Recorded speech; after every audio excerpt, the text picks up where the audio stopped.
একদিন এক ঘন জঙ্গলে থাকতো এক বানর আর এক হাতি।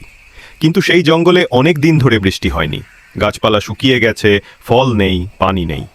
না খেয়ে কষ্টে দিন কাটাতে লাগলো তারা। একদিন তারা সিদ্ধান্ত নিল জঙ্গল ছেড়ে মানুষের গ্রামে যাবে কিছু খাবারের সন্ধান। গ্রামের এক প্রান্তে ছিল এক বৃদ্ধ লোকের ছোট্ট কুঁড়ে ঘর। বানর আর হাতি খুব খুশি হয়ে সব খেয়ে ফেলল।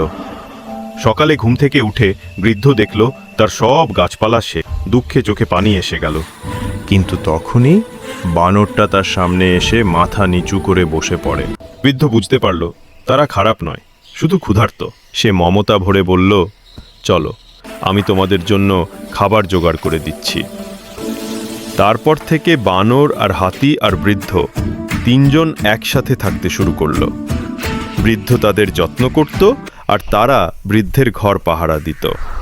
জঙ্গল হারালেও তারা পেল নতুন এক পরিবার, আর সেটাই ছিল তাদের সত্যিকারের সুখের শুরু।